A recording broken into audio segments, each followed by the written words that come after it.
Okay,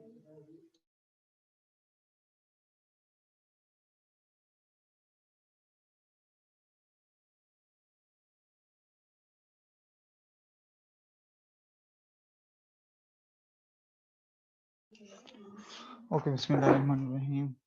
Welcome to another lecture of Basic Electrical and Electronics. उम्मीद है आप लोग खैरियत से होंगे। आज हमारा सेशन जो है वो है टीसी मशीन के ऊपर। एक क्विकली रिव्यू करते हैं हमने अभी तक क्या किया। अभी तक के सेशन में मैंने जो है आपको इस बेसिक इलेक्ट्रिक सर्किट्स के बारे में ओवरव्यू करवाया कि उसके बेसिक लॉज कौन से हैं, पावर वगैरह कैसे मालूम करते हैं।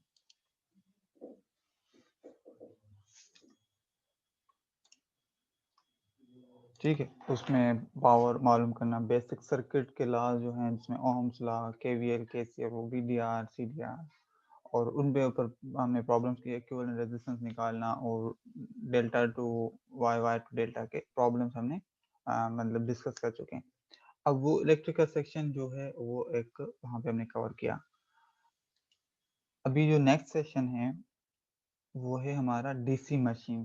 ठीक है, DC machine construction, DC machine के फॉर्मूला, उसके प्रॉब्लम्स, उसके टाइप्स और उसके एप्लीकेशन, जो पूरा सेशन हमारा मतलब ये इस कोर्स के जो मेजर 3 पार्ट्स हैं, एक सर्किट से रिलेटेड, एक मशीन से रिलेटेड और एक इलेक्ट्रॉन से रिलेटेड।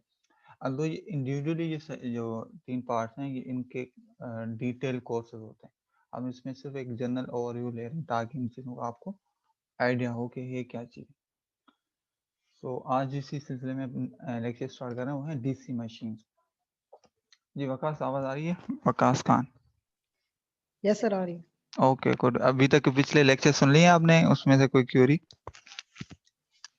सर लास्ट लेक्चर तो मेरे ख्याल अपडेट नहीं था। नहीं, उससे पिछले वाला है। यस सर, वो तो मैंने सेशंस लिए हुए हैं। Okay good. अच्छा, जो अभी आज का सेशन है वो है रिलेटेड टू द मशीन्स। ठीक है, तो ठीक है लास्ट टाइम लेक्चर नहीं हुआ था उसका ये है, और अगले मैं इसी वीक में ही मैं संडे को लेक्चर वो अपकमिंग रिकॉर्ड कर दूंगा। राइट अच्छा, सर। आज जिस तरह मैं बता रहा था, इस कोर्स के जो हम हैं, क्योंकि हम सारी चीज़ों को बेसिक्स का देख रहे हैं। अब डीसी मशीन जो है, मशीन्स का कोर्स इलेक्ट्रिक में वो एक बड़ा वाइडली इसको एक तो बहुत डिटेल कोर्सेज है और ये इम्पोर्टेंट कोर्स भी। हम इसका अगेन ओवरव्यू लेंगे कि हैं क्या चीज़ें। तो let's move to the that. ठीक है, अच्छा ये तो है एक मशीन आपके सामने नज़र आ रही है। अब ये सारी चीज़ें टर्म लिखे हुए हैं, मैं इन पे दोबारा आऊँगा जब हम थोड़ी चीज़ें बेसिक समझ जाएँगे, फिर मैं दोबारा ये टर्म्स दिखाऊँगा कि ये हैं क्या चीज़, फिर ज़्यादा बेहतर समझ में आएँगे। अच्छा,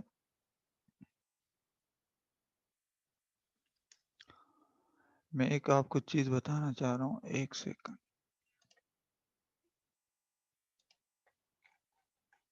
स्क्रीन शेयर हो रही है? यस सर, हो रही है। ओके, ये कौन सा स्क्रीन पे भी शेयर हो रहा है?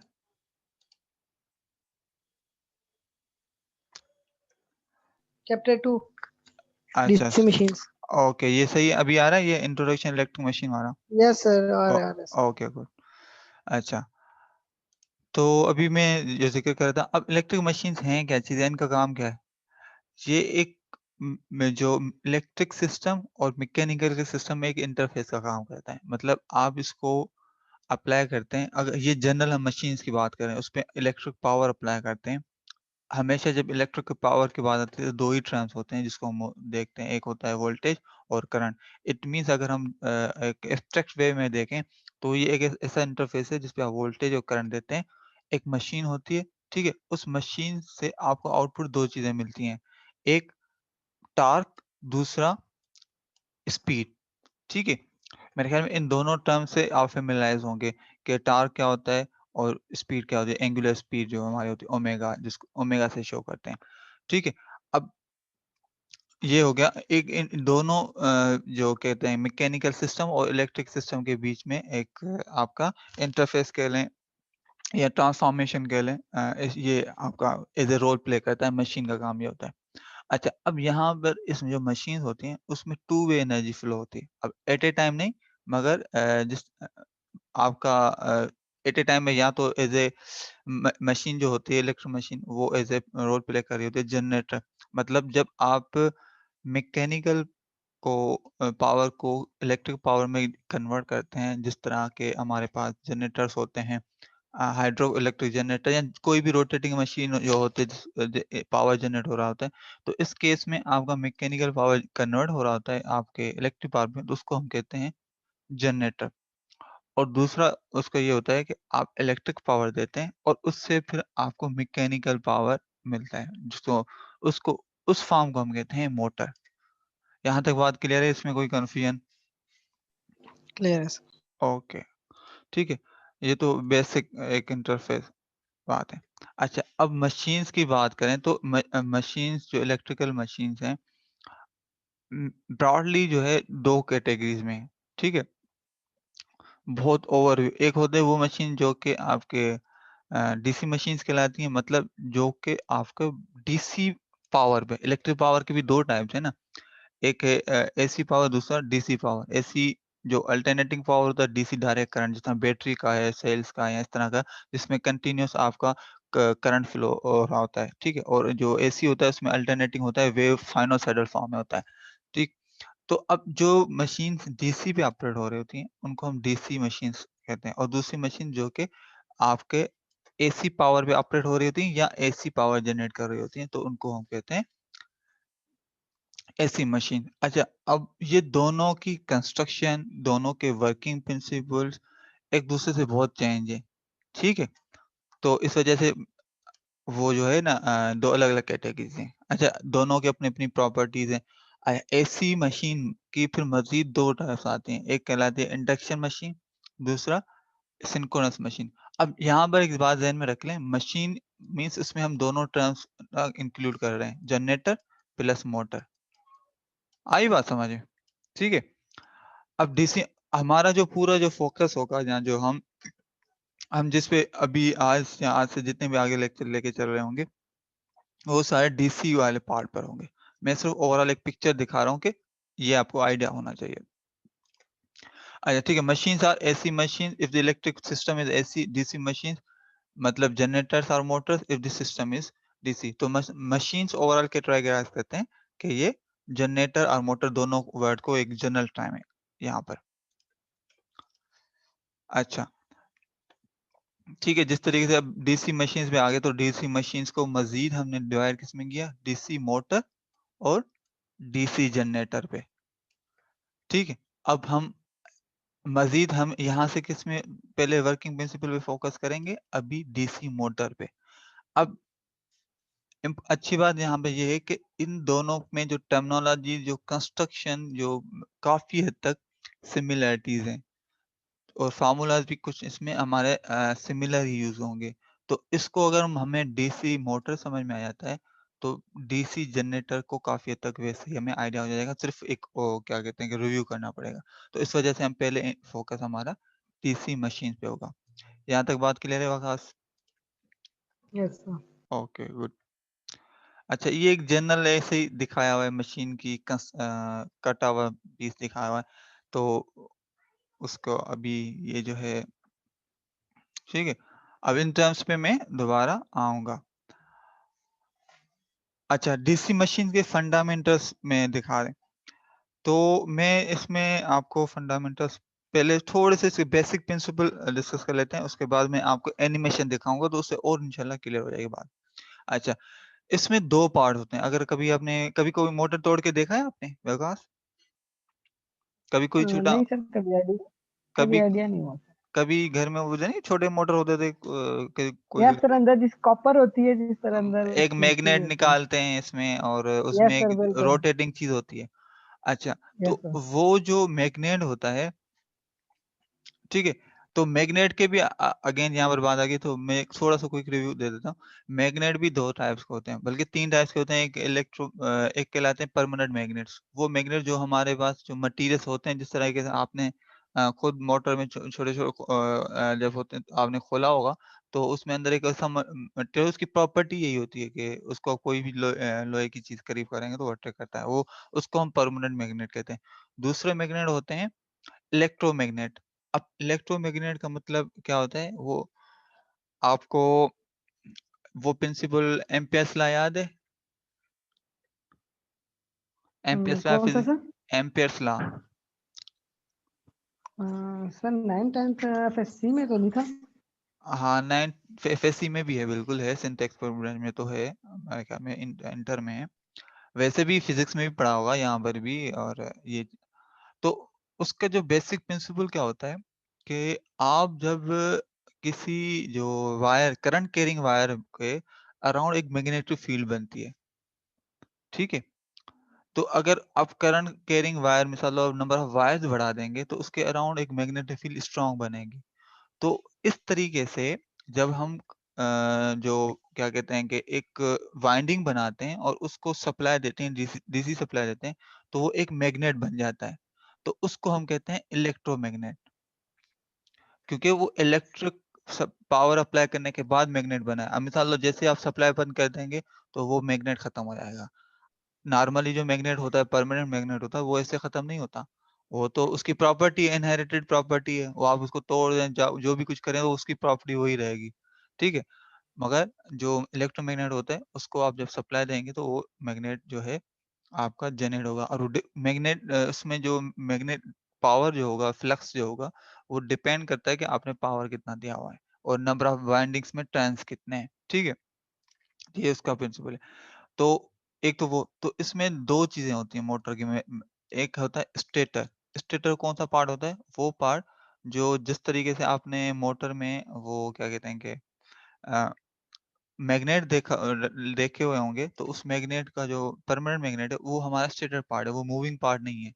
मतलब वो एक जगह पे कांस्टेंट है। स्टेटर स्टेटर का मतलब ये होता है कि साकित पोज़ीशन पे या एक रेस्ट पोज़ीशन पे, ठीक है? और दूसरा होता है मूविंग पार्ट जिसको हम कहते हैं रोटर, ठीक है? और उसको ये भी कहा जाता है आर्मेचर, ठीक है? अब और उसके बाद जो डीसी मोटर्स में स्पेशली जो चीज़ें होती हैं वो कम्यूटेटर एंड ब्रश। अब इन तीनों चारों चीज़ों को जो है मैं अभी मैं एनिमेशन पे ज़्यादा फ़ोकस करूँगा क्योंकि वो ज़्यादा हेल्पफुल होगी इसको समझाने में। अच्छा मैं जब डीसी मशीन्स काम कर रही होती हैं तो energy of conversion from electric to mechanical form और वाइस वर्सा मतलब या तो मैकेनिकल से इलेक्ट्रिकल या electrical mechanical result from the following two electromagnetic phenomena. Actual में 2 जो इलेक्ट्रोमैग्नेटिक फिनोमेना जो होते हैं वो क्या कहते हैं कि वर्क कर रहे होते हैं जब मोटर काम कर रहा है। वो कौन-कौन से? एक बड़ा फेमस रूल है when a conductor moves in a magnetic field voltage is induced in the conductor. Faraday's law पढ़ा हुआ है? Faraday's law of electrolysis. हाँ, Faraday law of current voltage induction. वो ये क सर याद नहीं है। अच्छा याद नहीं चलो तीन कोई इश्यू साल नहीं। हो गए। मैं जनरल 3 साल हो गए। कोई इश्यू नहीं है, मैं जनरल बता दूँ कि जबकि मैग्नेटिक फील्ड मतलब एक मैग्नेटिक फील्ड बनी हुई हो, उसमें आप एक कंडक्टर को मूव करवाएँगे, ठीक है? तो उस कंडक्टर में एक वोल्टेज इंड्यूस होगा, इसको हम फैराडे लॉ कहते हैं। फॉर सपोज़ ये एक मैग्नेट है, ठीक है? यहाँ पे पड़ा हुआ आपका और इसके आगे आप एक कंडक्टर वायर को एक ख़ास स्पीड से मूव करवाते हैं, तो वो जो मूवमेंट है उस मूवमेंट की वजह से आपका एक वोल्टेज इंड्यूस होगा उस कंडक्टर में और जब वोल्टेज इंड्यूस होता है तो इट मीन्स करंट भी प्रोड्यूस होगा, ठीक है? क्योंकि जहाँ पे आपके पास वोल्टेज होता है और अगर क्लोज़ पाथ होगा तो आपके पास करंट भी होगा। तो एक तो ये लॉ हो गया। दूसरा ये है कि दूसरा लॉ ये कहाँ है, वो है कि जब when A current carrying conductor is placed in a magnetic field, the conductor experiences A mechanical force. अब देखो ये बहुत ही बड़ा इंपॉर्टेंट है, इसमें 3-4 लॉ एट ए टाइम काम कर रहे होते हैं। एक में क्या कहते हैं कि एम्पियर्स लॉ, फैराडे लॉ, अ, लोरेंट फोर्स लॉ और ये फ्लेमिंग हैंड रूल, ये सारे लॉ जो है ना सब मिल-जुल के एक्चुअल में नेचुरल तो अलग चीज़ें होती हैं मगर इन चीज़ों फिनोमेना को समझ के हर किसी ने एक अलग-अलग उसका नाम दिया हुआ है। तो अब दूसरा जो फिनोमेना हो रहा होता है वो ये हो रहा होता है कि अगर एक करंट कैरिंग कंडक्टर मतलब जिसमें आपके पास जिस वायर में करंट गुज़र रहा हो और वो करंट कैरिंग वायर जब किसी मैग्नेटिक फील्ड में आ जाए, तो उस मैग्नेटिक फील्ड में उस वायर के ऊपर एक मैकेनिकल फोर्स एक्सपीरियंस करता है वो, उसमें मैकेनिकल फोर्स लगती है। उस मैकेनिकल फोर्स की डायरेक्शन क्या होगी वो हमें पता चलती है by Fleming's left hand rule. अच्छा, अब इन सब चीज़ों को मैं जो है ना आपको एक एनिमेशन से दिखाता हूँ, तो आई होप कि वो ज़्यादा आपको हेल्पफुल होगी समझाने में। मुझे सिर्फ़ कन्फर्म कर दीजिएगा कि आपके पास एनिमेशन शो हो रही है।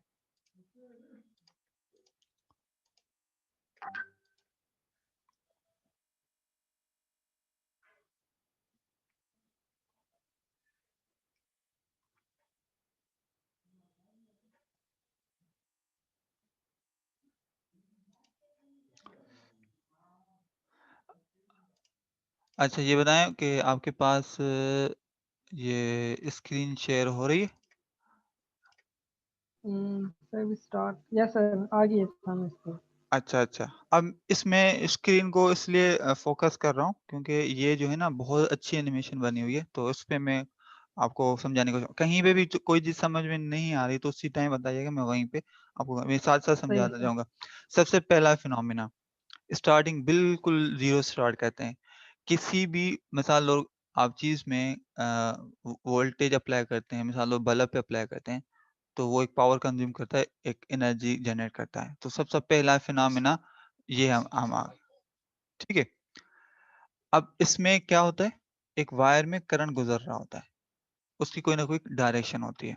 उसको करंट को मिसाल लो हमें हमारे कंट्रोल में होता है, हम उस करंट को कैसे कंट्रोल करते हैं? With the help of the switch.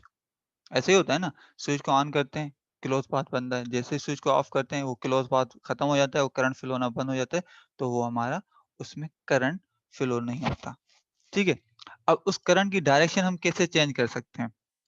कभी गौर किया? अब बैटरी की डायरेक्शन हम चेंज कर दें, तो वो आपके करंट की डायरेक्शन चेंज हो जाएगी। यहाँ तक बात समझ में आ रही है, क्लियर है? Yes sir. ओके, गुड, ठीक है। अच्छा, अब मैं आ रहा हूँ मैकेनिकल पे। अब आते हैं मैग्नेट पे। अब ये समझो कि क्या कहते हैं कि बिल्कुल स्टार्टिंग है मोटर की। अब यहाँ से इसी को हम लेके चलेंगे, देखें किस तरीके से मोटर वर्क करता है, जिसमें ये मैं सारे लॉज़ बता रहा हूँ, वो सारे यहाँ पर अब इस वीडियो में आ जाएँगे।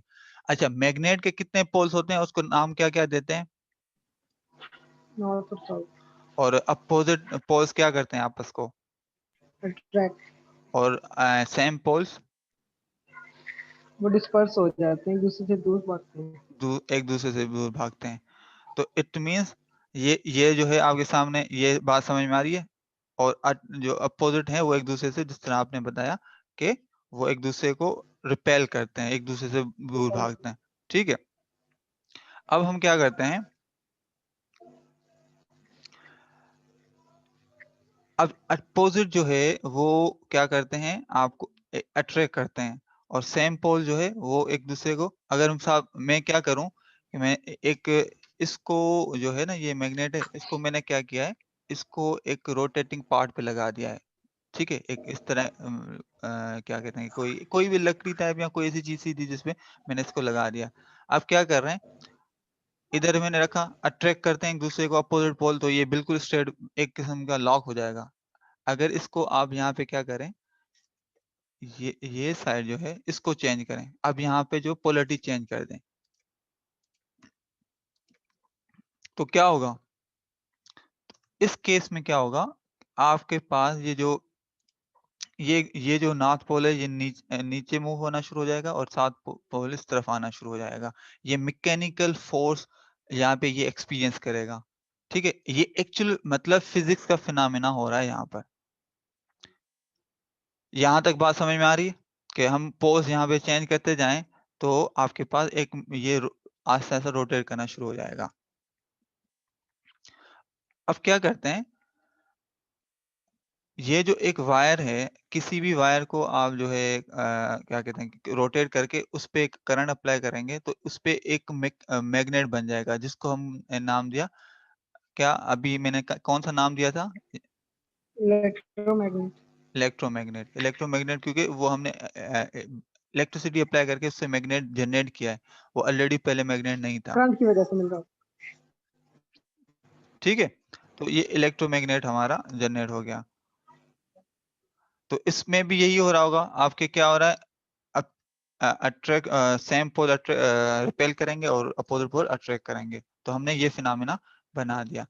अब इसमें हमारे पास फायदा ये है कि इसका जो डायरेक्शन है ना, क्योंकि ये चेंज हो सकती है किससे, by changing the direction of current. मतलब इलेक्ट्रोमैग्नेट में जो हमने बनाया है, उसकी हम डायरेक्शन चेंज कर सकते हैं by changing the direction of current.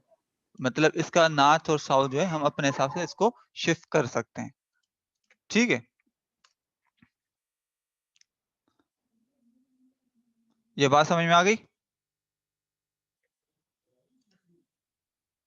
आकाश?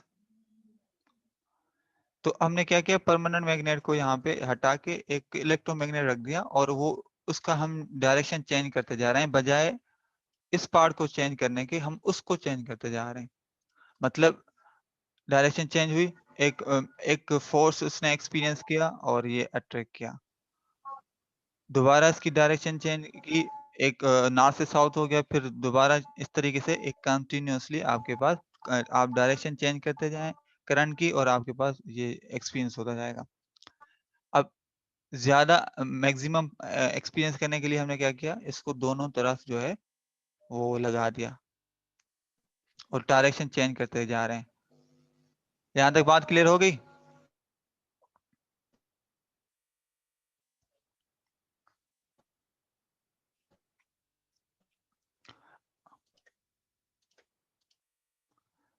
अब हम क्या कर रहे हैं, ये जो आप देख रहे हैं दो, ये वाला और ये वाला और ये वाला, इन पार्ट्स को हम रिप्लेस कर रहे हैं किससे, ये देखें, इसको हमने रिप्लेस कर दिया इस तरीके से कुछ। यहाँ पर हमने एक वायर लगा दी और यहाँ पर एक परमानेंट मैग्नेट लगा दिया, जिस तरीके से आपने मोटर में देखे होंगे, जो छोटे मोटर होते हैं। क्लियर है बात?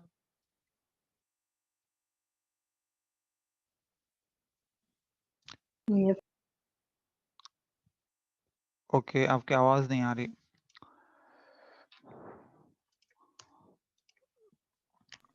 Yes sir.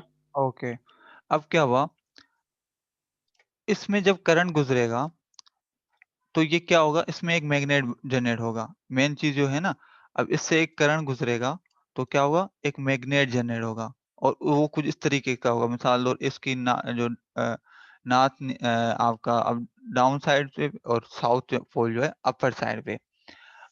अब यहाँ पर दोनों लॉ कैसे काम कर रहे हैं, पहला लॉ तो ये है जो मैंने आपको बताया कि जब एक मैग्नेटिक फील्ड में कोई कंडक्टर किसी को मूव किया जाए तो वो क्या एक्सपीरियंस करेगा, उसमें क्या होता है?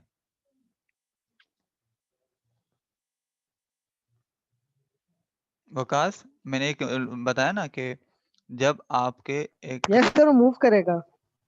नहीं जब नहीं, दो है फिनोमेना। अब देखो दोनों फिनोमेना इसमें हैं कैसे। पहले तो ये है मैग्नेटिक फील्ड, ये जो पूरा आपको नजर आ रहा है ना, नॉर्थ साउथ, ये वाला पार्ट, ये वाला, यस तो सर। दोनों साइडों मैग्नेट है, एक साइड नॉर्थ है, दूसरी साइड साउथ है। साउथ है। तो हो गया। पहली बात ये, जब इसमें आपके पास ये जो वायर जा रही है, इसको आप थोड़ा सा भी रोटेट करवाएंगे तो ये यहाँ पर एक वोल्टेज इंड्यूस होगा, जिसको हम कहते हैं सही है। फेराडे वाला, कि आप किसी भी फैराडे लॉ, हाँ। मैग्नेटिक फील्ड में आप जो है किसी कंडक्टर को रोटे मूव करवाएंगे तो वहां पे उसमें एक वोल्टेज इंड्यूस होगा, Faraday law of voltage induction. दूसरा लॉ क्या था, कि जब एक करंट कैरिंग कंडक्टर जब भी एक मैग्नेटिक फील्ड में करंट कैरिंग कंडक्टर होगा, तो उस पे एक मैकेनिकल फोर्स एक्सपीरियंस होगी उस पे। तो अब क्या हो रहा है, दोनों लॉ हो रहे हैं, क्योंकि अब ये जो है, इसको हम जैसे ही करंट दे रहे हैं तो यहाँ ये एक मैग्नेट इसमें बन जाता है, एक वोल्टेज भी इंड्यूस होता है। साथ ही साथ क्या होता है कि ये यहाँ पे एक वोल्टेज क्यों क्या कहते हैं, करंट की वजह से एक मैकेनिकल फोर्स एक्सपीरियंस होता है। अब इसकी पूरी एनिमेशन देखिएगा कि ये किस तरीके से होता है। ठीक है, अब ये हुआ, करंट अप्लाई किया। Hello, yes sir. आवाज आ रही है?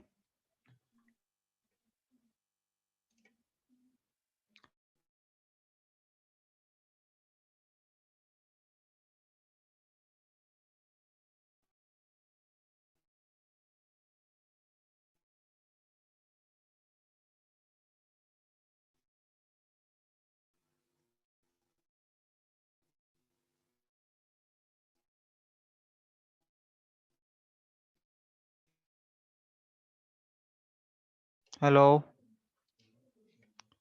Yes sir. स्क्रीन नहीं आ आवाज। रही। अच्छा, इसमें नेटवर्क का शायद इशू हो रहा था, इस वजह से। अच्छा, अब स्क्रीन आ गई? Yes sir. आ गई। Okay, good. अच्छा, क्या हो रहा है, अब यहाँ पे जो मैग्नेट वाला सीन जो बन रहा है, जो मैंने अभी आपको इसी वीडियो में दिखाया था पिछले में, कि क्या हो रहा था कि आपके पास 2 मैग्नेट के दरमियान किस तरह रोटेशन हो रही थी। तो बिल्कुल वो फिनोमेना बन रहा है।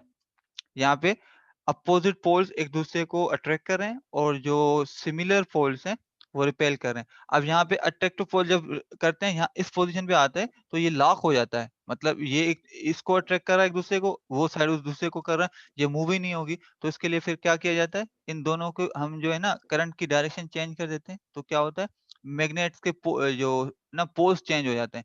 साउथ नॉर्थ हो जाता है, नॉर्थ साउथ हो जाता है, due to the change of current direction. तो ये हो गया यहाँ पर फिनोमेना। ठीक है, यहाँ तक बात समझ में आ रही है? अब ये जो कंटिन्यूअस करना जो है मुश्किल काम है, तो उसके लिए एक डिवाइस एक चीज लगा दी जाती है जिसको हम बोलते हैं कम्यूटेटर। कम्यूटेटर में किस तरीके से ये हेल्प करता है हमें करंट की डायरेक्शन चेंज करना विदाउट एनी मैनुअल इंटरेक्शन। वो यूं होता है, देखिए, कम्यूटेटर में ये कंडक्टर्स लगाए हुए हैं, इनके दरमियान थोड़ी स्पेसिंग की जाती है और यहाँ पर इस साइड पे लगा दिए जाते हैं, एक उसको हम बुशेस कहते हैं, बुशेस। अब बात समझ में आई? ये देख रहे हैं, इसको हम बुश, इसमें एक्चुअल में बैटरी कनेक्टेड होगी, बैटरी या जो भी सप्लाई हम लगा रहे हैं वो कनेक्टेड होगी। तो वो तो डीसी होगी। अब जैसे ही आप इसको ये आया करंट, वो करंट आएगा, ये रोटेट होना शुरू हो जाएगा। जैसे ही रोटेट होगा तो ऑटोमेटिकली क्या होगा, ये जैसे ही रोटेट होना शुरू, हमने सप्लाई दिया, करंट फ्लो हुआ और इसकी वजह से करंट की डायरेक्शन आ रही है ये, और ये आपके पास रोटेट होना शुरू हो गया। मैग्नेटिक फील्ड बनी और ये रोटेट होना शुरू हो गया। जैसे ही रोटेट हुआ तो आपके पास ये ऑटोमेटिकली इसकी जो साइड है ना चेंजेस हो गई। बात समझ में आ रही है मेरी? ये यस लॉजिक सर। ये लॉजिक समझ में आई? अरे बुशेस वगैरह कम्युनिकेटर के साथ दोबारा बताइए।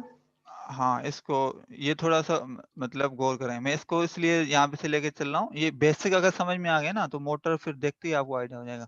एक्चुअल में क्या हो रहा है, यहाँ पर हम क्या कर रहे हैं, हमने मैग्नेट का पढ़ा था कि भाई अगर यहाँ पे नॉर्थ था एक साइड, साउथ था, यहाँ पे नॉर्थ था, और इन दोनों के दरमियान अगर एक आपका मैग्नेट रख जाता है तो वो क्या करते हैं, जो अपोजिट पोल्स अट्रैक्ट करें और सिमिलर पोल्स जो है ना रिपेल करें। जब दोनों अपोजिट साइड जो है ना आपके पास अट्रैक्ट करना शुरू कर देती हैं, तो वहाँ पर एक लॉक बन जाता है, यहाँ पर लॉक हो जाता है मोटर ये। तो इसके लिए हमें क्या करना पड़ता है, फिर हमें ये जो साइड्स है ना, इसकी पोल्स चेंज करने पड़ते हैं। पोल्स कैसे चेंज कर सकते हैं? With the help of current की डायरेक्शन। करंट की डायरेक्शन कैसे चेंज करते हैं कि हम बैटरी के टर्मिनल्स चेंज कर दें। पॉजिटिव की जगह नेगेटिव, नेगेटिव की जगह पॉजिटिव। यहाँ तक बात क्लियर है? Yes sir. Okay, good. तो ठीक है, क्या हुआ, अब ये अच्छा। बार-बार मैन्युअली करना वायर को, मतलब बहुत मुश्किल काम है, ये तो फिर फ़ायदा ही नहीं है। तो इसके लिए फिर क्या किया गया, एक टेक्निक ये लगाई गई कि इनके साथ एक कंडक्टिंग जो है ना एक लगा दिया जाए, कंडक्टर्स लगा दिए जाएँ इनके साथ, वायर्स के साथ। उन कंडक्टर्स को हम कहते हैं कम्यूटेटर। बात आई समझ में? सिर्फ़ ये यस जो सर। कनेक्टर, इसको हम कम्यूटेटर कहते हैं, ठीक है? इसके साथ, इस कम्यूटेटर के साथ जो करंट सप्लाई करने के लिए जो हम चीज़ लगाते हैं, जो एक कनेक्शन वो है, उसको हम कहते हैं बुशेस। कम्यूटेटर क्या होता है? अब ये देखो, जैसे मिसाल और कम्यूटेटर लगा हुआ है, जैसे ही ये लूप रोटेट करेगा तो ऑटोमेटिकली जो कम्यूटेटर की वाली साइड जो है ना वो चेंज हो जाएगी। कैसे चेंज होगी? वो जो बुशेस है ना, ये मिसाल लो अगर ये पॉजिटिव साइड है, ये नेगेटिव है, तो ये फिक्स ही रहेंगे। ये पॉजिटिव वाला पॉजिटिव ही रहेगा, नेगेटिव वाला नेगेटिव ही रहेगा। अभी क्या हो रहा है, इधर करंट की डायरेक्शन यूँ जा रही है, ठीक है? जैसे ही ये रोटेट करेगा तो ये जो यस सर। कम्यूटेटर वाला पार्ट जो था, जो नेगेटिव में अभी कनेक्टेड है, वो दोबारा किसमें लग जाएगा? इसके साथ आके लग जाएगा। ये यूँ इस तरीके से। जैसे रोटेट हुआ, ऑटोमेटिकली करंट की डायरेक्शन चेंज होगी, जैसे ही वो रोटेट पूरा होगा। अब करंट फ्लो हो रहा है, जैसे ही देखो यस करंट फ्लो हो रहा है, अब ये इसने मैकेनिकल फोर्स एक्सपीरियंस की, ये रोटेट होना शुरू हो गया। ये जैसे ही रोटेट हुआ, तो ऑटोमेटिकली इसकी वजह से कम्यूटेटर भी रोटेट हुआ है, तो यहाँ पे करंट की ऑटोमेटिकली ये स्विच हो गए। आई बात समझ में? बात क्लियर हुई या अभी भी सर। कन्फ्यूजन है? तो इनको हम कहते हैं बुशेस, बुशेस ये वाला पार्ट, और ये वाला पार्ट है कम्यूटेटर। इसको मज़ीद अभी देखेंगे ना आपकी पूरी वीडियो, मैं इसलिए वीडियो को दिखा रहा हूँ, बहुत अच्छी वीडियो है बनी हुई। ठीक है? अभी देखो क्या हो रहा है, ये देखो गौर कीजिएगा यहाँ पे। अभी करंट की डायरेक्शन इसमें क्या है? क्या हो रहा है? करंट जो है इधर से इसमें से यूँ जा रहा है, इधर से यूँ आ रहा है। अब जैसे ही ये जो है रोटेट हो रहा है, रोटेट हुआ ये जैसे ही इसने साइड्स चेंज की, करंट की डायरेक्शन की देखिएगा। आ गई बात समझ में?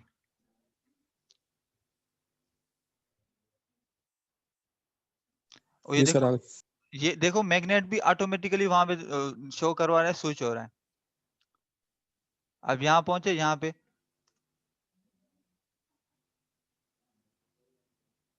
बात क्लियर हो गई? अभी भी कन्फ्यूजन है इसमें?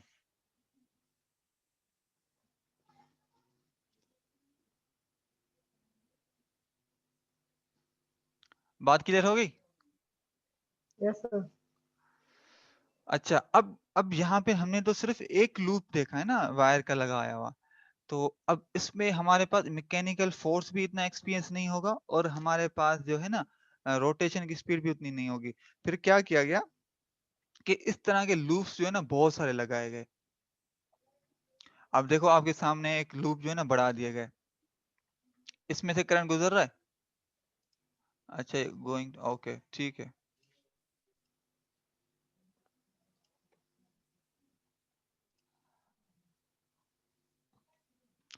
यहाँ तक बात क्लियर हो रही है मेरी?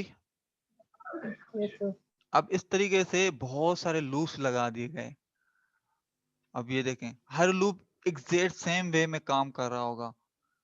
जिस तरीके से आप ये देख रहे हैं ना, ये एक्सपीरियंस कर रहा है, करंट की डायरेक्शन चेंज हो रही है। इस तरह के अगर बहुत सारे लूप्स लगा दिए जाएं, तो आपके ख्याल में देखो ज्यादा मैकेनिकल पावर प्रोड्यूस होगा ना। यस। तो इस पूरे पार्ट को हम कहते हैं,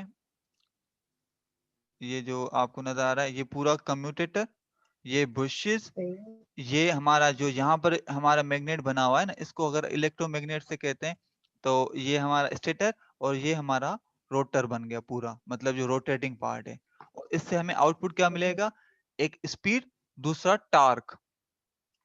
टार्क क्या होती है? एक ability of rotating the body. कभी कभी आपने देखा होगा स्पीड अराउंड स्लो होती है। सॉरी, एक्सिस के अराउंड जो मूवमेंट होती है बिल्कुल रोटेशन एक्सिस के में। अराउंड को जो रोटेट करने की पावर को टार्क कहते हैं। टार्क का क्या होता है कि अब टार्क मिसाल लो, कभी कभी स्पीड बहुत ज्यादा हाई होती है, मगर उसकी जो क्या कहते हैं कि टार्क इतना नहीं होता। इसका मैं सिंपल अगर आपने जब आप छोटे मोटर खिलौने वाला लेते हैं, उसकी स्पीड कितनी तेज होती है, मगर उसको आप अपने हाथ से भी रोकें तो रुक जाता है, क्योंकि उसका इतना टार्क नहीं होता। मगर उसके बरक्स फार आप कंसीडर करें, विंड पावर प्लांट के जो होते हैं, कितने स्लो स्लो मूव हो रहे होते हैं, मगर वो इतने पावरफुल होते हैं, उनकी उसमें टार्क इतना ज्यादा होता है कि वो पूरे के पूरे हैवी वो जो मोटर्स को भी रोटेट कर रहा होता है। आई बात समझ में? समझ में आ गई ना बात? यस सर, आ गया। Okay good. तो एग्जैक्टली इस तरीके से हमने अप्लाई क्या किया, हमने वोल्टेज अप्लाई किया, उससे करंट जारी बात है इंडक्ट हुआ, और उसके बदले में हमें दो चीजें आउटपुट में मिली, टार्क और स्पीड। वो दोनों क्या चीजें? मैकेनिकल चीजें हैं। तो ये है हमारा मोटर के पूरे जो है ना एक मैंने कोशिश काफी की है। अच्छा, इस तरीके से आपके पास बहुत ज्यादा जितनी नंबर ऑफ वायर ज्यादा होंगी ना, उतने आपका जो क्या कहते हैं कि टॉर्क जो है वो उतना ज़्यादा स्ट्रॉन्ग होगा, मतलब उतना जितना करंट ज़्यादा होगा उतनी मैग्नेटिक फील्ड ज़्यादा बनेगी, तो उसके नतीजे में आपका टॉर्क उतना ज़्यादा स्ट्रॉन्ग होगा। तो उस वजह से जो ये जो आप वो देख रहे होते हैं ना वाइंडिंग, आपने कभी देखी हो मोटर की, तो उसमें ये वायर्स इस तरीके से बहुत सारी वायर्स कनेक्टेड होती हैं। अ, आई बात समझ में? तो हमने यस सिर्फ़ सर। एक वायर को समझने के लिए अप्लाई किया था, जहाँ पर जो है ये जो आपके सामने है, ये इस तरीके के ये देख रहे हैं, यहाँ पर बहुत सारे पार्ट्स हैं।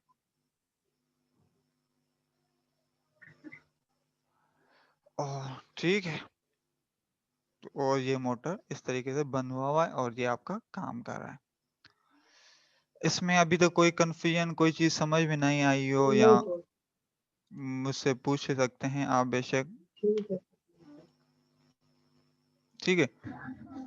तो इस तरीके की बहुत सारी एनिमेशन यूट्यूब पे भी मिल जाएँगी, जो मैं आपको जो रूल बता रहा था फ्लेमिंग वाला, वो यहाँ पर आपका अप्लाई होता है, ठीक है? ठीक है? मैग्नेटिक फील्ड की डायरेक्शन क्या है? ये आपको नज़र आ रहा है यहाँ पर, ये वाला? Yes sir. ओके, ठीक है? डायरेक्शन ऑफ मैग्नेटिक फील्ड इस तरफ है, करंट की सही डायरेक्शन, है। ठीक है? करंट की डायरेक्शन को देखें, फिर आप जो है अपने ही क्या कहते हैं कि अंगूठे से चेक करेंगे खुद ही ना, आपको आइडिया हो जाएगा कि फ़ोर्स ऑफ क्या है? अब करंट की डायरेक्शन उस तरफ है, करंट की डायरेक्शन इस तरफ है और जो मैग्नेटिक फील्ड की डायरेक्शन इस तरफ है। तो आपके पास जो एज़ पर दी फ्लेमिंग लेफ्ट हैंड रूल जो एक्सपीरियंस होगा फ़ोर्स वो अपवर्ड होगा, इस साइड पे। आई बात समझ में? और ठीक है सर। उस साइड पे अगर रूल अप्लाई करेंगे तो यहाँ पर करंट की डायरेक्शन क्या होगी? इस तरफ, और मैग्नेटिक फील्ड इस तरफ। तो अंगूठे को आप खुद ही चेक कर लेंगे क्या बनेगा। आप खुद ही चेक करेंगे तो मैग्नेटिक फील्ड तो ये डाउनवर्ड बन जाएगा। अब अगर आप वहीं पे खुद नोट करें तो ये है ये जो मैकेनिकल फोर्स की जो अप्लाई करेंगे, ये देख रहे हैं ना, वो बता रहा है करंट की डायरेक्शन इसमें इस तरफ है। तो यहाँ पर जो फोर्स एक्सपीरियंस करेगा वो डाउनवर्ड करेगा, इसमें अपवर्ड करेगा, इधर डाउनवर्ड करेगा। आई बात समझ में? और वो जो टार्क होगा यस उसकी जो सर। इक्वेशन बनेगी वो ये होगी, torque is equal to B. B indicate क्या करता है कि ये मैग्नेटिक फील्ड कितनी स्ट्रांग है, क्योंकि ये मैग्नेटिक फील्ड वीक होगी जिसको हम फील्ड बाइंडिंग भी कहते हैं, ठीक है? तो ये अगर वीक होगी तो एक तो ये, दूसरा आपके पास करंट कितना है, तीसरा आपके पास जो इसकी डायरेक्शन सॉरी करंट और लेंथ, ये जो वायर है ना इसकी लेंथ कितनी है, इस मैग्नेटिक फील्ड में अंदर कितनी वायर जो लेंथ की वायर जो है ना एक्सपोज हुई हुई है। चौथा जो टर्म होगा वो स्पीड, उससे जो स्पीड बनेगी, उन सारी चीजों पे आपका जो है मैकेनिकल टार्क डिपेंड कर रहा होगा। बात क्लियर है? Yes sir.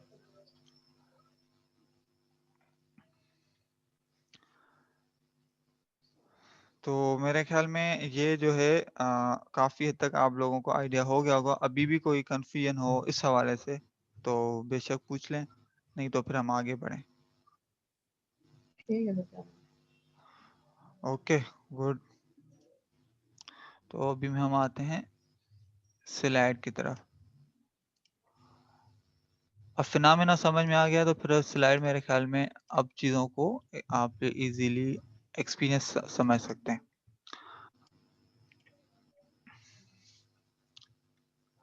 तो मैं जो जिसका ज़िक्र कर रहा था, अब हम आते हैं यहाँ पर। अब कुछ ये जो पार्ट नज़र आ रहा है ना, हुँ। इसको हम कहते हैं कम्यूटेटर, ठीक है? जो यस अभी सर। मैंने दिखाया था। ये यस लिखा हुआ सर। है ना, कम्यूटेटर कॉपर सेगमेंट। और इन हर क्योंकि हर वाइंडिंग ये देख रहे हैं ना आप, वो जो उसमें एक लूप दिखाया था ना, वो लूप जो यस है सर। आपके पास यहाँ पर ये इस तरीके से एक पूरी की पूरी वाइंडिंग्स हैं, ठीक है? और हर एक वाइंडिंग के साथ एक कम्यूटेटर का सेपरेटली कनेक्टेड है, और इसके साथ जो कनेक्टेड होगा, जो करंट सप्लाई कर रहा होगा ना, उसको हम कहते हैं बुशेस, ठीक है। और इन दोनों के दरमियान जो मिसाल लो 2 कंसेक्टिव कम्यूटेटर वाले जो लगे हो ना, उसको दरमियान जो होते हैं वो इंसुलेशन, मोस्टली माइका की इंसुलेशन, माइका एक मटेरियल उसकी इंसुलेशन यूज की जाती है। ठीक है। और ये जो है इसको ये पूरे पार्ट को हम रोटर कहेंगे। और ये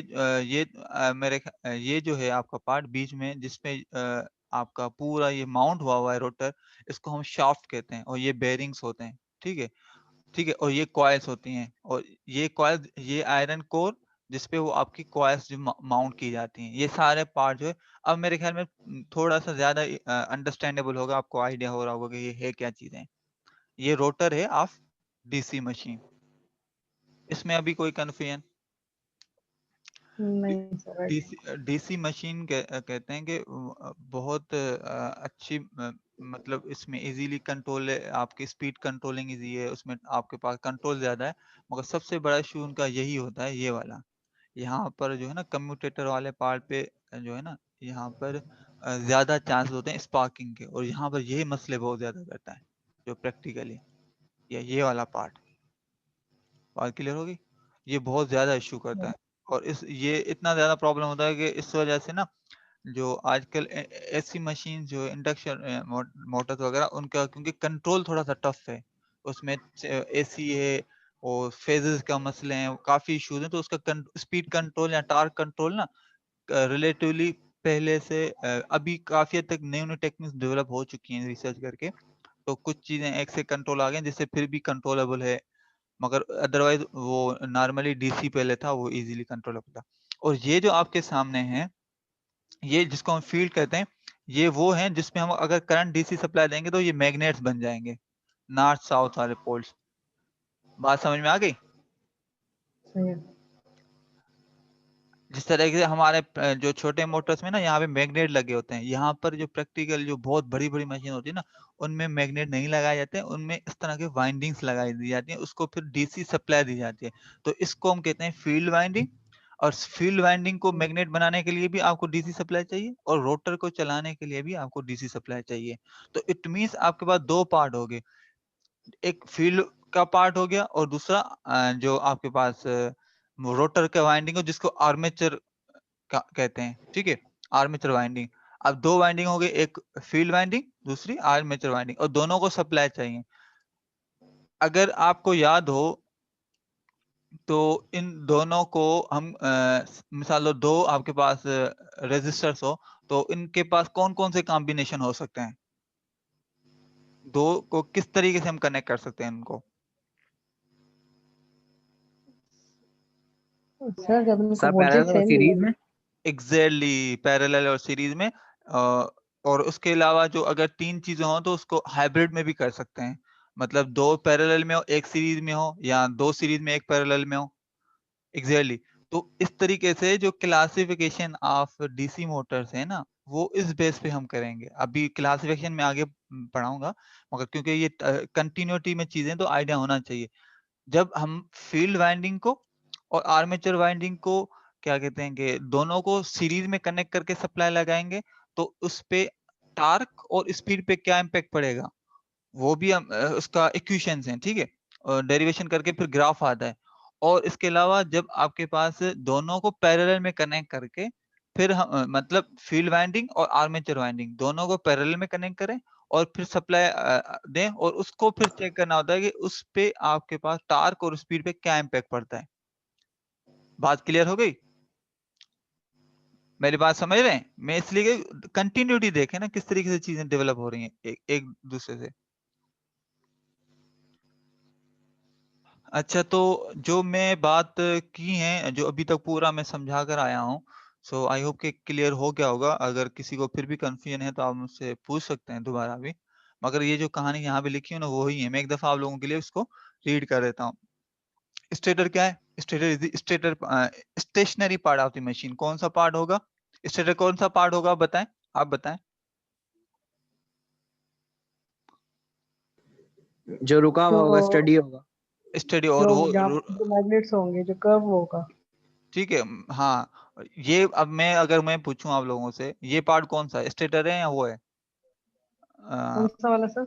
ये जो अभी ये इसमें जो ये आपको कॉइल्स नजर आ रही हैं, ये वाला ये स्टेटर है सर। स्टेटर है, ठीक है। बात क्लियर होगी अब? पढ़ा रहा है ना, ये देखो खोलिए, उसमें मार्किंग कर करके पढ़ा रहा है। Okay DC Motors. ओके, यहाँ तक क्लियर होगी बात भाई? Yes sir. Okay good. नहीं स्टेशनरी, हुई अच्छा नहीं हुई, बताएं क्या नहीं क्लियर हुआ, बताएं। सर, ये नहीं हुई कि एक तो स्टेशनरी पार्ट है, हाँ एक रोटेटरी पार्ट। सही। तो सर इसमें जो है कंट्रोलिंग ऑफ टॉर्क कैसे करेंगे, मतलब उसकी रोटेशन को कंट्रोल कैसे करेंगे? हाँ वो तो भाई वो उसका इस तरीके से होगा। अगर आपको याद, एक मिनट, यहाँ पर सप्लाई लगाएंगे तो सप्लाई में हमारे पास क्या, कौन, इलेक्ट्रिक सप्लाई में हमारे पास कौन से दो वेरिएबल होंगे यहाँ पर? इलेक्ट्रिक सप्लाई हम देते हैं तो कौन सी चीजें होती हैं हमारे पास? प्लस और माइनस होगा। नहीं, प्लस माइनस तो होता है, मगर पावर को किस तरीके से हम मतलब करते हैं? इलेक्ट्रिक पावर कैसे, कौन सी चीजों से जनरेट होता है, या इलेक्ट्रिक पावर मेयर कैसे करते हैं? वोल्टेज। और जब जहाँ पे वोल्टेज होता है और वहां पे करंट होता है। करंट होता है, एग्जैक्टली। जो आपका जो स्पीड कंट्रोलिंग जो होगा ना, वो इन चीजों पे होगा। कौन से? ये जो मैंने इसमें इक्वेशन दिखाई थी ना आपको, T is equal to B. तो सर यहाँ से हम, अगर हम यहाँ से इसको इनपुट देंगे, सप्लाई देंगे, उस सप्लाई का करंट, उस सप्लाई का वोल्टेज, और इस वाइंडिंग की लेंथ, और इस जो स्टेटर मैग्नेट आपने लगाया, ये सारे आपके पास जो है पैरामीटर्स हैं उस टार्क और स्पीड को कंट्रोल करने के लिए। मैं आगे क्वेश्चन है, मगर आपके सवाल का जवाब देते हुए मैं यहाँ पे एक लिख लेता हूँ। T इज इक्वल टू, आपको जो मैंने ग्राफ में दिखाया था, बी, बी क्या होती है? मैग्नेटिक फील्ड फ्लक्स, ठीक है। एल, एल क्या होते हैं कि उस मैग्नेटिक फील्ड में कितनी वायर एक्सपोज हुई है, मतलब उस मैग्नेटिक फील्ड में कितनी लेंथ की वाइंडिंग है, ठीक है। और उसके अलावा जो आपका था करंट, उस वाइंडिंग में कितना करंट हो रहा है, और तीसरा था उसमें आपका स्पीड, ठीक है। अब ये सारी चीजें जो मिलके आपके टार्क क्रिएट करती हैं, इट मींस इनमें से मैं किसी भी एक चीज को कम या ज्यादा करूंगा तो उसका टार्क पे डायरेक्ट इम्पैक्ट पड़ेगा। बात क्लियर हो गई या अभी भी कंफ्यूजन है? अच्छा सर, जो स्टेप मोटर्स होती हैं, जी जी। उसमें तो हम उसके स्टेप्स बताते हैं ना, कि मतलब वो कितना रोटेट करेंगी और कितना वापस आएगी। वो तो वो सर, हैं, उस पे टाइप्स हैं, उसके अलग कंस्ट्रक्शन है, वो उस पे आऊंगा मैं अभी। मगर कंट्रोलिंग ये पूरा अलग पार्ट है, तो उस वजह से अगर आपने कभी देखा होगा तो कंट्रोलर्स अलग आते हैं, मतलब वो पूरा पार्ट होता है। मोटर और एक अगर ही, और अगर मोटर सर एक, बीच वाली जो वाइंडिंग, मतलब वाइंडिंग तो फिक्स है, और अगर बीच का जो रोटेटरी पार्ट है, हम हम्म, उसको घुमाएं किसी भी चीज की मदद से, तो वोल्टेज इसके आउटपुट पे प्रोड्यूस होंगे। बिल्कुल होंगे। मैंने अभी जो पहली पहली स्लाइड यही है, शायद आप लेट आए, मैंने यहाँ से स्टार्ट किया था। एक दफा क्विक रिव्यू आपके लिए कर लेता हूँ, ठीक है। इलेक्ट्रिक में हम वोल्टेज और करंट देते हैं, इलेक्ट्रो मशीन्स में आप उसको अप्लाई करते हैं, तो यहाँ से आपको टार्क और स्पीड दो पैरामीटर्स आउटपुट में मिलते हैं। मतलब आप अप्लाई क्या करते हैं, वोल्टेज और करंट, मतलब इलेक्ट्रिक पावर अप्लाई करते हैं, आउटपुट में आपको मैकेनिकल पावर मिलता है in terms of speed and torque, ठीक है। तो मैंने ये दो वर्ड्स कहे थे, यहाँ तो आप समझें कि ये मशीन्स जो होती हैं वो इलेक्ट्रिक और मैकेनिकल पावर्स के बीच में एक इंटरफेस का रोल प्ले कर रही हैं, या एक ट्रांसफार्मर्स है जो इलेक्ट्रिक पावर को मैकेनिकल में कन्वर्ट कर रहे हैं। बात क्लियर हो गई? अच्छा, इसमें फिर मशीन की जब भी बात करते हैं तो मशीन का मतलब होता है जनरेटर या मोटर। अब मैंने मोटर इसलिए पिक किया है, या मोटर की जो मैं आपको इसलिए समझा रहा हूँ क्योंकि मोटर और जनरेटर की और जो, सर अ, जी जी फरमाएं, आपकी आवाज नहीं आ रही मेरे पास।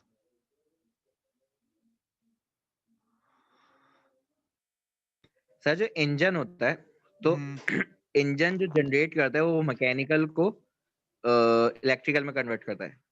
इंजन उसमें तो यही मैकेनिज्म यूज होता है। इंजन आप उसकी बात कर रहे हैं, एक तो कंबंशन इंजन होता है, वो तो क्या कहते हैं कि हीट पे, कार्नोट हीट इंजन, उस पे वर्किंग प्रिंसिपल काम कर रहा होता है। मगर उसका जो एक पार्ट होता है डायनामो, मेरे ख्याल में उसको कहते हैं शायद, अगर मेरा गलत नहीं हो, कार्स में लगा होता है ना, वो क्या करता है कि आपका इंजन के जो रोटेटिंग पार्ट है उसका एक क्या इसका, शायद आपने कभी बाइक वगैरह कार में यूज किया, उसका एक खास नाम है, मुझे उर्दू में नहीं आ रहा अभी, पट्टा बोलते हैं, जिसमें हम कनेक्ट कर देते हैं, तो वो रोटेट होता है, तो उससे करंट प्रोड्यूस होता है और वो वोल्टेज प्रोड्यूस होता है और वो वोल्टेज जो है आपका बैटरी में क्या कहते हैं कि स्टोर होता है और फिर उससे फिर आप गाड़ी की सारी चीजें चलाते हैं। वो हम क्या कहते हैं, जो गाड़ी का जो रोटेटिंग पार्ट्स हैं, जिसमें क्योंकि व्हील्स वगैरह चल रहे होते हैं, शाफ्ट्स लगी होती हैं, उस शाफ्ट वगैरह के थ्रू उसमें एक आप क्या कहते हैं कि पट्टा लगा देते हैं, जिसमें वो आपका डायनामो कनेक्ट कर दे। डायनामो एक्चुअली में हो क्या रहा होता है, बिल्कुल एग्जैक्ट जो बैक एंड पे इस तरह के फिनोमेना हो रहा होता है। तो मैं जो मशीन्स की बात कर रहा था, वो एग्जैक्ट यही थी। मशीन में दोनों है, जनरेटर भी है, उसका मोटर क्या कहते हैं कि मोटर भी है, दोनों पार्ट है। जनरेटर और मोटर की कंस्ट्रक्शन सेम है। फर्क सिर्फ इतना है कि अगर आप मिसाल लो टर्मिनल पे करंट देंगे, इलेक्ट्रिक पावर अप्लाई करेंगे, तो वो रोटेट पार्ट जो है रोटेट होना शुरू हो जाएगा। अगर आप उस करंट रोटेटर पार्ट को, अगर मैं आगे, अच्छा, मशीन्स की टाइप्स हैं, ये इसलिए मैं बता रहा हूँ कि डीसी मशीन, एसी मशीन्स, ठीक है, फिर एसी के फिर डिफरेंट टाइप्स हैं और दोनों की कंट्रोलिंग, टार्क कंट्रोल करने और स्पीड कंट्रोल करने के ना अलग अलग मैकेनिज्म्स हैं। ठीक है, डीसी मशीन का जो है ना वो एक अलग मोस्टली पहले ज़माने में डीसी मशीन यूज़ बहुत होती थी, क्योंकि बनिस्बत एसी के ये कंट्रोलिंग में ईज़ी है, क्योंकि डीसी पावर को आप ईज़िली कंट्रोल कर सकते हैं। ठीक, तो इस वजह से ये मोस्टली यूज़ होंगे, मगर अब क्योंकि रिसर्च होने का काफ़ी होने के बाद अभी जो है ज़्यादातर एसी मशीन्स भी अब बहुत यूज़ होना शुरू हो गई हैं अब इंडस्ट्रीज़ में। ठीक है, ये दोनों चीज़ें मैं वही ज़िक्र किया था जो आपका सवाल था। बात क्लियर हो गई? अभी भी कन्फ्यूजन है? नहीं ठीक है सर, क्लियर हो रही है। Okay, good. अच्छा, दूसरा आर्मेचर पार्ट।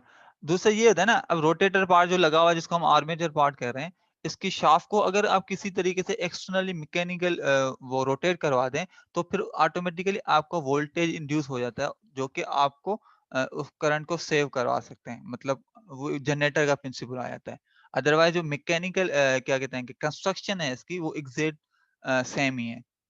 तो अगर आपको सुना होगा गाड़ियों में एक चीज़ लगी होती है, हाइब्रिड गाड़ियाँ होती हैं ना, जिसमें आप गाड़ी को ब्रेक लगाते हैं या डीएक्सेलरेट करते हैं, तो उसमें वो एनर्जी जो है वो दोबारा जनरेट करता है। सुना है गाड़ियों का ये हाइब्रिड मोड, कभी गाड़ियाँ चलाई हुई होंगी आप लोगों ने?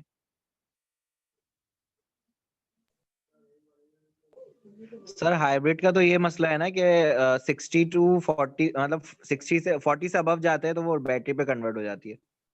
नहीं, नहीं, वो तो है, मैं सिर्फ़ इसका एक प्रिंसिपल बता रहा हूँ कि गाड़ियाँ एक ऐसी भी है ना जिसमें आप जब ब्रेक लगाते हैं, डीएक्सेलरेट करते हैं, तो वो गाड़ी की बैटरी चार्ज होना शुरू हो जाती है। मैं सिर्फ़ वो फिनोमेना बता रहा हूँ, पूछ रहा हूँ।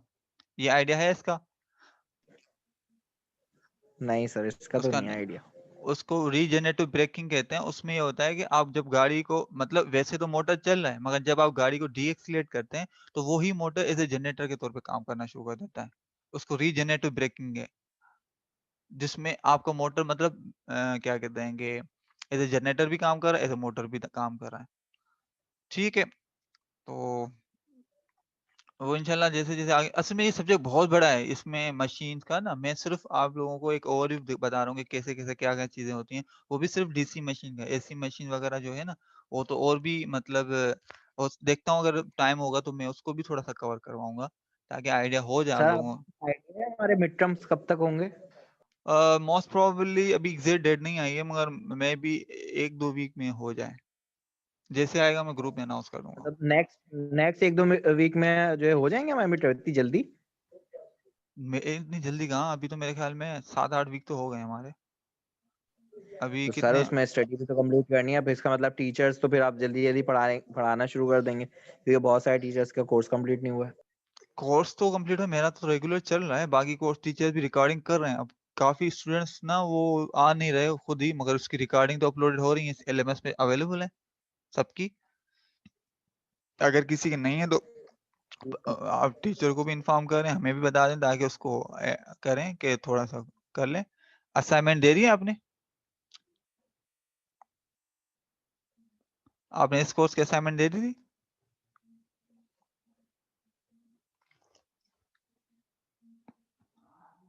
आवाज़ नहीं आ रही। अच्छा, ये 4 मिनट में मीटिंग एंड हो जाएगी, तो मैं इस पे आपको एक दूसरा लिंक शेयर कर दूँगा तब तक। अच्छा, तो दूसरा आर्मेचर या रोटर पार्ट है। It is the rotating part of the machine that rotor Carey's a distributor winding, ठीक है? एंड ठीक है, और वहाँ पे एक ईएमएफ इंड्यूस होता है। Field winding is wound on the stator poles to produce the magnetic field need air gap, ठीक है। और आर्मेचर वाइंडिंग क्या होती है, वो कॉइल्स पे होती है। कम्यूटेटर कौन सा पार्ट है, अगेन आइडिया हो गया होगा कि जो आपके पास आर्मेचर वाइंडिंग है उसको सप्लाई करने के लिए जो आपका डिवाइस लगा होता है उसको हम कम्यूटेटर बोलते हैं, ठीक है। बुशेस कौन से होते हैं, जो बुशेस एक्चुअली में कम्यूटेटर से बिल्कुल कनेक्टेड होते हैं, जो कि जहां से पावर सप्लाई हो रही थी कम्यूटेटर, वो कम्यूटेटर जो है आपको वाइंडिंग्स को पावर दे रहा होता है। बात क्लियर हो गई सबको? अब वैसे मैं बताता शायद क्लियर ना हो भी होती, मगर अब आई होप कि सिमुलेशन से काफी आइडिया हो गया होगा। ठीक है जैन, अभी इससे आगे कोई क्वेश्चन है इससे रिलेटेड?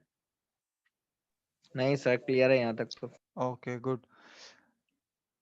अच्छा, तो एट ए टाइम दो फिनोमिना चल रहे होते हैं, इसका जिक्र हो चुका है। मैं एक के करंट कैरिंग, जब आप किसी वायर में आप करंट सप्लाई करते हैं तो उसके एक मैग्नेटिक फील्ड बन जाती है, और वो जब करंट कैरिंग वायर जो है या सिंपल एक कंडक्टर को किसी मैग्नेटिक फील्ड से गुजारते हैं तो उसमें वोल्टेज इंड्यूस होता है।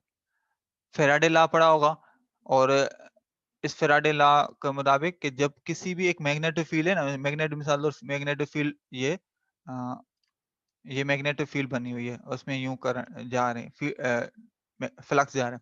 अब इसमें अगर एक वायर को आप किसी एक स्पीड से आप रोटेट करवाएंगे या घुमाएंगे तो उसमें एक क्या कहते हैं कि वोल्टेज इंड्यूस होगा। यहाँ पर ये देख रहे हैं, ये फिनोमेना बता हुआ है, तो ये इंडिकेट कर रहा है मैग्नेटिक फ्लक्स, ये एक मैग्नेटिक फील्ड है। इसमें कंडक्टर को अगर आप किसी स्पीड से रोटेट मूव करवाएंगे तो उसमें एक वोल्टेज प्रोड्यूस होगा, और उस वोल्टेज के नतीजे में करंट प्रोड्यूस होगा। तो एक तो ये फिनोमेना चल रहा होता है, साथ ही साथ दूसरा क्या कर रहा होता है कि जब भी करंट कैरिंग करना, अब क्योंकि इसमें करंट तो आ गया, इस तरह का current carrying conductor magnetic field में आप जब किसी मैग्नेटिक फील्ड में होगा तो उस पे एक मैकेनिकल फोर्स अप्लाई होती है। यहाँ पे सारी चीजें ना एक ही लाइन में आपको आइडिया हो जाएगा कि किस तरीके से ये जेड एक्सेस है, ये वोल्टेज, ये स्पीड, और ये मैग्नेटिक फील्ड, ठीक है। और उसके नतीजे में जो आपके पास करंट प्रोड्यूस होगा, और उसके बाद यहाँ पे फोर्स अप्लाई हो रही है, एक मैकेनिकल फोर्स। बात समझ में आ गई या कंफ्यूजन है? ये तो सारी चीजें मैं वहां पे समझा कर आया हूँ, यहाँ पे सिर्फ एक सिंपल लिखा हुआ है, ठीक है। तो यहाँ पर वही चीजें, an EMF is induce in the conductor if it's move through a magnetic field. उसको किसी तरीके से एक्सटर्नली किसी शाफ्ट को हम रोटेट करवाएं किसी मैकेनिकल पावर के थ्रू, तो उसमें वोल्टेज इंड्यूस होता है वाइंडिंग में, तो उस वोल्टेज वाइंडिंग को जो है हम वोल्टेज जनरेट हो करवाते हैं, और उसमें से करंट जो प्रोड्यूस होगा वो आपका एज ए जनरेटर के तौर पे काम करेगा। और जब हम डीसी सप्लाई वहां पे दे देंगे तो वो रोटर जो है डीसी सप्लाई की वजह से जो ये फिनोमेना दोनों प्रोड्यूस होंगे, और वहां पे आपके पास वो रोटर रोटेट होना शुरू हो गया, तो उसके नतीजे में आप इलेक्ट्रिक पावर के बदले में आप जो है मैकेनिकल पावर प्रोड्यूस करें, तो उसको हम कहेंगे मोटर एक्शन, ठीक है। And any DC machine can act either as a generator or as a motor, दोनों के तौर पे काम कर सकता है।